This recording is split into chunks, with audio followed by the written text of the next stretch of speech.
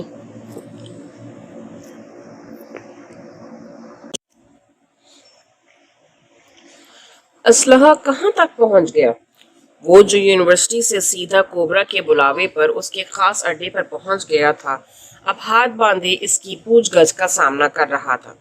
سر، store room میں پہنچا دیا ہے، وہاں سے اب لڑکیوں کی سائٹ پر کل ہی پہنچ جائے گا، ساتھ میں منشیات والے بورے بھی پہنچا دیے جائیں گے۔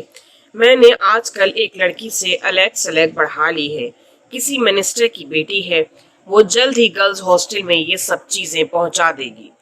پہلے سے ہی اس نے وہاں کی بہت سی لڑکیوں کو نشہ آور ادویات کا عادی بنایا ہوا ہے، اسی لیے وہ بآسانی ہمارے اس بزنس میں ہماری مدد کر سکتی ہے۔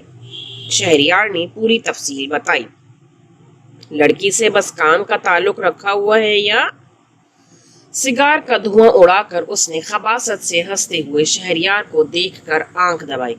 نہیں وہ سر، وہ بالوں میں ہاتھ پھیرتا ہکلایا۔ ابھی تک کی ملاقاتوں میں وہ ہمیشہ کوبرا کی پرسنالٹی سے مرعوب ہی اتنا رہا تھا کہ کبھی اس سے اس طرح کی بات کرنے کا سوچا نہیں تھا۔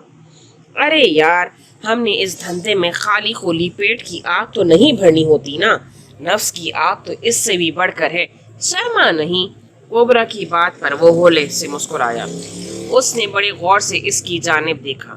اور اگر اس دوستی میں سے کچھ میں بھی وصول کر لوں تو میرا نہیں خیال تمہارا اس کے ساتھ کوئی غیرت والا معاملہ ہوگا بھی تو یہ یاد رکھنا، ہر کام کرنے والی سے میں وصولی لیتا ہوں۔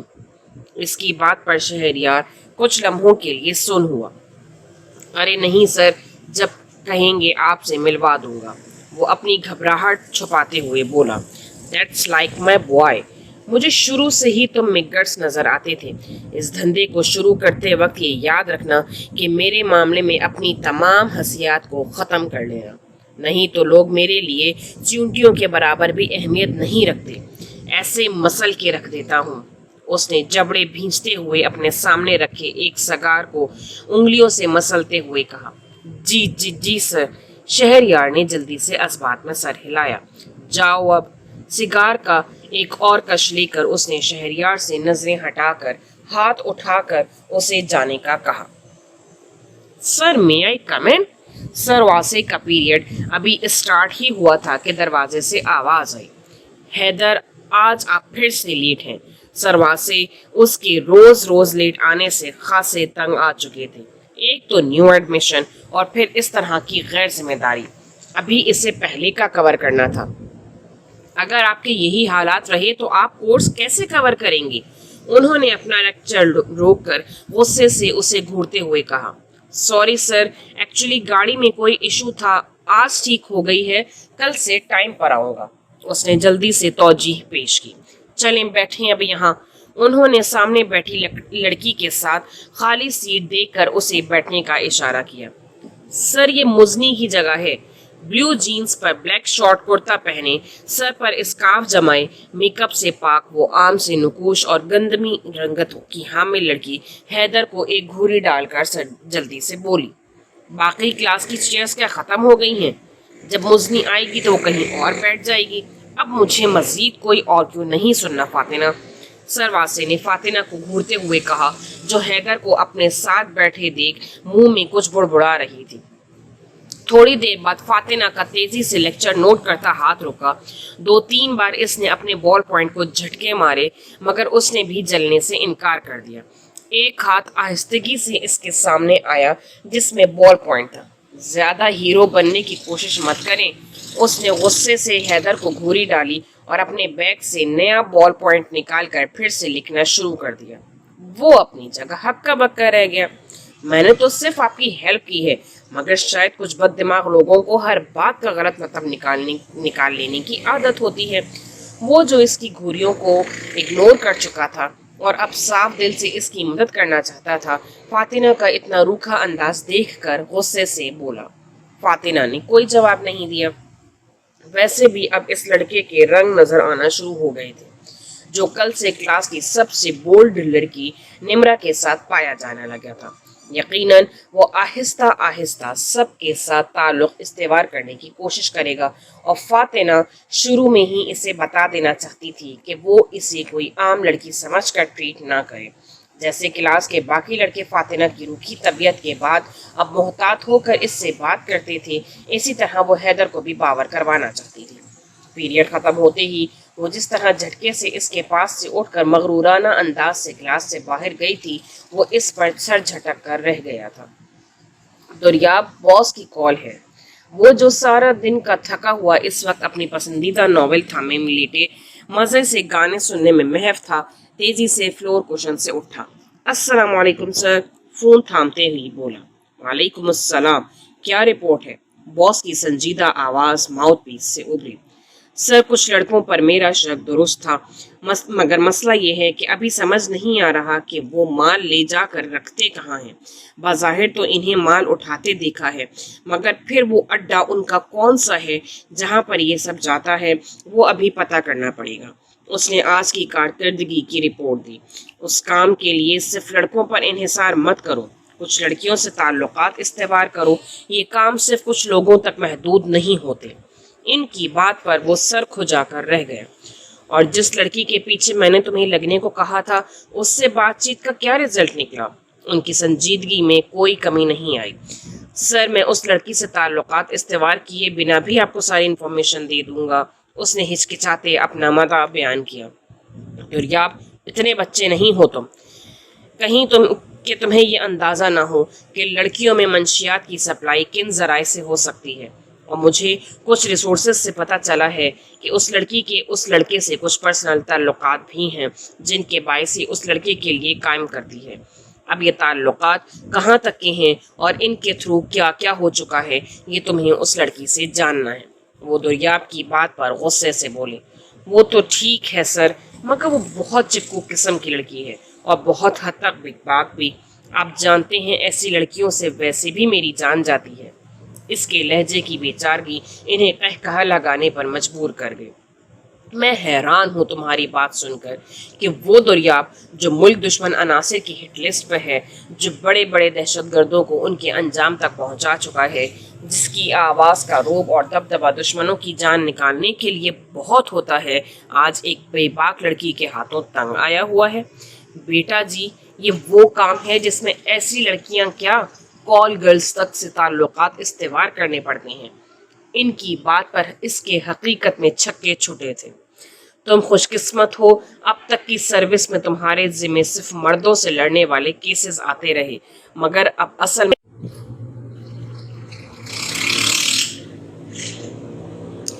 شہریار کو آج پھر کوبرا نے اپنے اڈے پر بلایا تھا۔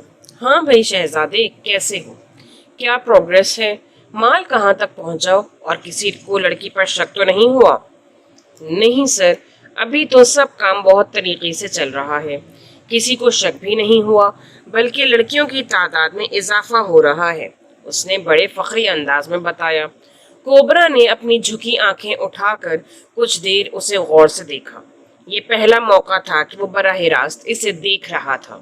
اب تک کی ملاقاتوں میں کوبرا نے بہت کم اس کی جانب دیکھا تھا، اور اگر دیکھا بھی تھا تو اس قدر سرسری نظر ڈالی کہ شہریار کو اس کی آنکھوں کی بناوٹ تک کا علم نہیں ہو سکا، اور آج تو جیسے وہ اس پر سے نظریں ہٹانا بھول گیا تھا۔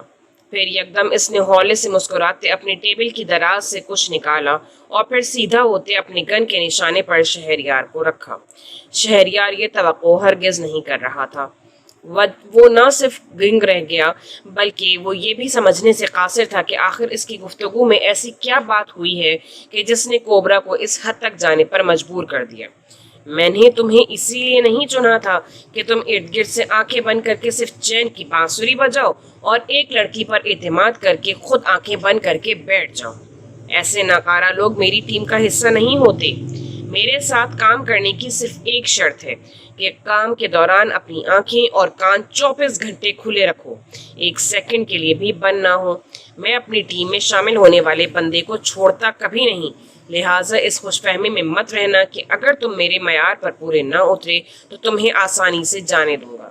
میرے معیار پر نہ اترے تو میری اس گولی کے معیار پر ضرور پورا اترو گے۔ اس نے شیطانی مسکراہٹ اس کے جانب اچھالتے کہا، سر میرا قصور کیا ہے؟ شہریار گھگھیایا۔ قصور؟ میں تمہیں بتاؤں گا۔ اگر میں ہر ایک کو اس کے کام کا طریقہ کار سمجھانے بیٹھ گیا تو کر چکا میں اپنا سارا بزنس۔ اس ہاسٹل میں سے ایک لڑکی آج 3 دن سے غائب ہے، تمہیں اتنا بھی نہیں پتا؟ اب کی بار کوبرا نے اپنی لال انگارہ آنکھیں نکال کر شہریار کو گھورتے زور سے ٹیبل پر ہاتھ مارا۔ سوری سر، میں واقعی نہیں جانتا تھا۔ شہریار اس کے اس قدر باخبر ہونے پر حیران ہونے کے ساتھ شرمندہ بھی تھا۔ اب نام بھی میں بتاؤں؟ کوبرا کی بات پر وہ اور بھی شرمندہ ہوا۔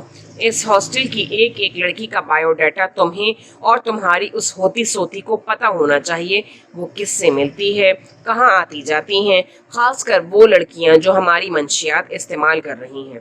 اگر وہ کسی بھی ایجنسی کے بندے کے ہاتھ لگ گئیں تو تم مرو گے ہی، ساتھ ہمیں بھی لے ڈوبو گے۔ یہ پہلا اور آخری موقع ہے، اس لڑکی کے بارے میں پتہ کرو اور باقی سب کے بارے میں بھی ساری معلومات مجھے 2 دن کے اندر اندر اپنے ٹیبل پر چاہیے، ورنہ تیسرے دن میں تمہیں کچھ سوچنے کا بھی موقع نہیں دوں گا۔ اس نے دانت پیستے ایک مرتبہ پھر شہریار کو گھورا، جو اب کی بار نظر جھکائے اس کی بات پر سر ہلا کر اس کا اشارہ پاتے ہی کمرے سے باہر نکل گیا۔ جیسے ہی وہ ہاسپٹل کی لابی میں آیا، کسی کی دلدوز چیخیں اسے سنائی دیں، اور یہ پہلی مرتبہ نہیں تھا۔ پچھلے 4 دن سے وہ ایسی آوازیں ہر تھوڑے وقفے سے سنتا تھا۔ کہیں بھی اور جانے کے بجائے طاہا نے رخ اس کے کمرے کی جانب کیا، اور کسی سے نہیں مگر طاہا کو دیکھتے ہی اب اتنا ضرور ہوتا تھا کہ اس کی چیخوں میں نہ صرف کمی واقع ہوتی تھی بلکہ وہ خود بھی طاہا سے اپنی کیفیت شیئر کر جاتی تھی۔ کمرے میں آتے ہی طاہا کی نظر ساشا پر پڑی۔ طاہا کو دیکھتے ہی وہ جو نرسوں کے قابو سے باہر ہوتی جا رہی تھی یکدم خاموش ہو گئی۔ وہاں موجود نرسوں نے فوراً اسے سلام کیا۔ سر یہ تو ہمارے قابو میں ہی نہیں آتی، ایک نرس نے روحانسی آواز میں وضاحت کی کہ مبادا ڈاکٹر طاہا سے ڈانٹ نہ پڑ جائے۔ وہ پورے ہاسٹل میں اپنے سخت اصولوں کے باعث مشہور تھا، اور اس کے اصولوں میں سب سے پہلا اصول مریضوں کو اپنے گھر کا فرد جان کر سلوک کرنا تھا۔ اس کے نزدیک مہینے کے آخر میں ملنے والی تنخواہ سے زیادہ ہر لمحے مریضوں کی دلجوئی کرنا زیادہ اہم تھا، کیونکہ اس کا ماننا تھا کہ ڈاکٹر اور نرسوں کے ایسے مریضوں کے ساتھ بیہیو کرنا چاہیے کہ ان کی آدھی بیماری ان سے بات کر کے ہی دور ہو جائے۔ جی میں جانتا ہوں، یہ مشکل کیس ضرور ہے مگر ناممکن نہیں، اور اللہ نے ڈاکٹری جیسے پیشے کے لیے کچھ بھی ناممکن نہیں رکھا۔ ہمیں اپنی پوری سی کوشش کرنی پڑے گی اور کرنی ہے۔ آگے اللہ اس لڑکی کے لیے بہتر کرے۔ کہتے ساتھ ہی اس نے ان سب کو جانے کا اشارہ کیا۔ ساشا کی بے چینی وہ دیکھ چکا تھا، اور وہ تبھی بے چین ہوتی تھی جب اس سے بات کرنا چاہتی تھی مگر کسی اور کے سامنے اس سے بات نہیں کرتی تھی۔ اسی لیے اس نے نرسوں کو وہاں سے ہٹایا۔ کیسی ہیں آپ؟ آج تو بہت بہتر لگ رہی ہیں۔ وہ مسکراتے ہوئے اس کے بیڈ کے قریب آیا۔ میں بہتر نہیں، بدتر ہو گئی ہوں، اور دن بدن اور بدتر ہو جاؤں گی اگر آپ نے مجھے میری سکون آور دوائیاں نہ دیں۔ آپ تو ڈاکٹر ہیں، آپ تو جانتے ہوں گے وہ دوائی نقصان نہیں کرتی بلکہ سکون پہنچاتی ہے، ایک میٹھا سا سکون جس کے بعد مجھے کوئی پریشانی، کوئی سوچ نہیں آتی۔ آخر آپ کیوں مجھے وہ نہیں دیتے؟ اپنا مدد بیان کر کے آخر میں وہ روحانسی لہجے میں بولی، ساشا آپ کی سکون آور دواؤں کے نام چینج ہو گئے ہیں۔ یہ دیکھیں، یہ جو آپ کو انجیکشن دیا جاتا ہے یہ وہی ہے، اس سے بھی آپ کو سکون ملتا ہے۔ طاہا نے اسے سمجھانا چاہا۔ جھوٹ بولتے ہیں آپ، یہ وہ نہیں ہے۔ اگر وہ ہوتی تو جاگنے کے بعد مجھے اس کی طلب کے لیے جسم میں چیونٹیاں سی چلتی کیوں محسوس ہوتی ہیں؟ ابھی بھی ہو رہی ہیں۔ کیوں ہو رہی ہیں؟ وہ چلائی، ساشا وہ جو اپنے جسم کو نوچ رہی تھی۔ طاہا نے یکدم آگے بڑھ کر اسے جھنجھوڑا۔ یکدم چونک کر وہ کچھ لمحے ساکت آنکھوں سے اس کی جانب دیکھتی رہی، جس کے ہاتھ سختی سے اس کے کندھے پر جمے ہوئے تھے۔ آہستگی سے اپنا سر اس کے کندھے پر رکھ کر وہ اونچی اونچی رونے لگ گئی۔ اس وقت اس کا اور طاہا کا رشتہ صرف ایک مریض اور طبیب کا تھا۔